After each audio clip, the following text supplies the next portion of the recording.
नमस्कार शेतकरी मित्रांनो, मी वैभव ढाकणे, आनंद क्रॉप गुरु प्रतिनिधी. आज जे आहे मित्रांनो, आजचा विषय म्हणजे तुरीचे महत्वाचे टॉप 5 वाण. तर मित्रांनो, आज या व्हिडिओच्या माध्यमातून जे आहे आपण तुरीचे 2 पांढऱ्या कलरचे महत्वाचे वाण आणि 3 जे आहेत तपकिरी गडद लाल रंगाचे जे आहेत आपण तुरीचे वाण बघणार आहोत. तर मित्रांनो, तूर हे जे पीक आहे ते प्रामुख्याने आपल्या महाराष्ट्रामध्ये 2 रिजन मध्ये जास्त आपल्याला लागवड याची दिसते. त्यामध्ये जे आहे पहिले जे आहे विदर्भामध्ये खूप मोठ्या प्रमाणावर जे आहे तूर पिकाची लागवड केली जाते. त्याचबरोबर 2 नंबरला जर म्हणलं तर मराठवाडा या रिजन मध्ये जे आहे आपल्या तूर पिकाची लागवड केली जाते. तर तूर पीक लागवड करत असताना महत्वाच्या समस्या येतात ते म्हणजे सुरुवातीला तूर पीक वाणाची निवड. तर वाणांची निवड करत असताना जे आहे सिंचन पद्धती असतील, जमीन असेल किंवा रोग आणि किडींसाठी जे आहे वाण कोणते प्रतिकारक्षम आहेत, सहनशील आहेत हे बघणं आपल्याला गरजेचं असते. त्यावरच जे आहे आपलं पुढील उत्पादन ठरते. त्यामुळे जे आहे खूप जास्त खर्च करूनही आपल्याला फायदा होत नाही जर वाण आपला व्यवस्थित निवडला गेलेला नसेल तर. तर यासाठी आपल्याला जे आहे आपण आज या व्हिडिओच्या माध्यमातून टॉप 5 जे आहे तुरीचे वाण बघणार आहोत. तर यामध्ये सर्वप्रथम येथे आपला BDN 711. तर BDN 711 हा जो तुरीचा वाण आहे हा प्रामुख्याने जो आहे मराठवाडा रिजन मध्ये खूप जास्त प्रमाणावर याचा वापर केला जातो. कारण की कोरडवाहू क्षेत्रासाठी हा जो वाण आहे खूप वापरला जातो. त्याचबरोबर पाणी जे आहे या वाणासाठी खूप कमी लागते आणि लवकर काढणीस येणारा हा वाण आहे. 150 ते 160 दिवसामध्ये हा वाण जो आहे तो काढणीस येतो आणि उत्पादन जे आहे ते 15 ते 23 क्विंटल प्रति हेक्टर. जर आपलं चांगलं नियोजन असेल तर 23 क्विंटल प्रति हेक्टर पर्यंत जे आहे आपण या वाणापासून उत्पादन घेऊ शकतो. त्याचबरोबर आपल्या या पिकामध्ये जे आहे तूर पिकामध्ये मर आणि स्टर्लिटी मोझॅक व्हायरस म्हणजे जो वाज रोग येतो, तर ही जी समस्या आहे खूप मोठ्या प्रमाणात आपल्याला बघायला मिळते. तर यासाठी हा वाण जो आहे तो प्रतिकारक्षम आहे किंवा सहनशील आहे. त्याचबरोबर दुसरा जो वाण येतो तो म्हणजे आपला गोदावरी तूर BDN 2013-41. हा जो वाण आहे तर हा वाण लेट वाण आहे. या वाणाची जी आहे तोडणी करण्यास आपल्याला उशीर होतो कारण की याचा कालावधी जो आहे तो 160 ते 165 दिवस आहे. त्याचबरोबर जे आहे एक म्हणजे जेवढा जास्त लवकर अर्ली वाण असेल त्याचं उत्पन्न जे आहे ते आपल्याला कमी बघायला मिळते आणि जेवढा उशिरा जो वाण आहे त्याचं उत्पन्न जे आहे आपल्याला जास्त मिळत असते.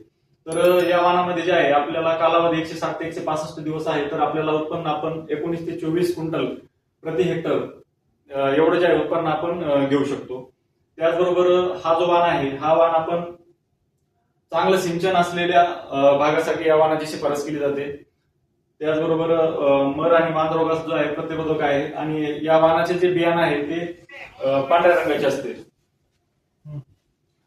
त्याचबरोबर तिसरा जो तुरीचा महत्वाचा वाण येतो तो म्हणजे BSMR 736.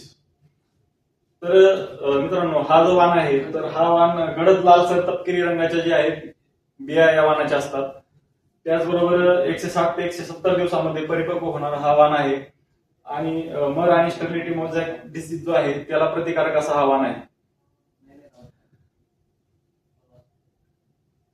त्याचबरोबर फुले राजेश्वरी महात्मा फुले कृषी विद्यापीठ राहुरी या विद्यापीठाने जे आहे विकसित केलेला हा वाण आहे फुले राजेश्वरी. म्हणजेच याचं जे उत्पादन आहे ते 20 ते 22 क्विंटल प्रति हेक्टर एवढं जे आहे उत्पादन आपण या वाणापासून घेऊ शकतो. शिवाय हा जो वाण आहे तो 145 ते 150 म्हणजे खूप लवकर काढणीस येणारा हा वाण आहे.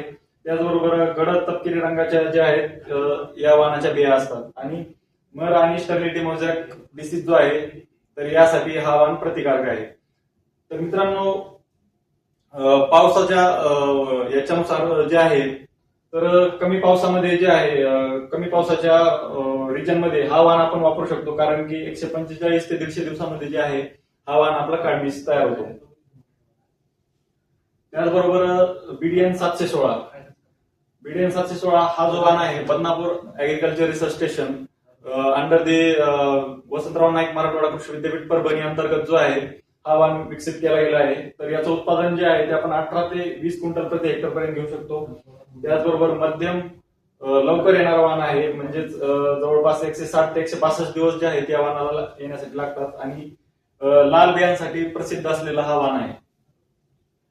तर मित्रांनो, तुरीचे हे जे 5 वाण आहेत यामध्ये बदनापूर ऍग्रिकल्चर रिसर्च स्टेशन जे आहे BDN 711 असेल, BDN 716 आहे, BSMR 736 आहे, फुले राजेश्वरी असेल. तर हे जे वाण आहेत तर हे वाण आपण तूर पिकासाठी निवडू शकता. कारण हे जे वाण आहेत ते तुरीमध्ये येणारे मुख्य जे 2 रोग आहेत, मर आणि स्टर्लिटी मोझॅक डिसीज, तर यांना जे आहेत ते सहनशील आणि प्रतिकारक्षम असे वाण आहेत. त्यामुळे हे वाण आपण निवडू शकता. जर आपल्याकडं कमी पावसाचं क्षेत्र असेल किंवा पाण्याची सोय आपल्याकडे कमी असेल तर आपण BDN 711 या वाणाची निवड करू शकता.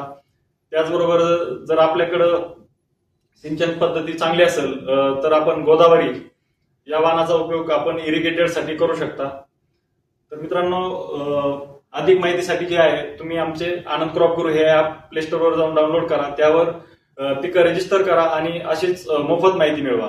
धन्यवाद मित्रांनो.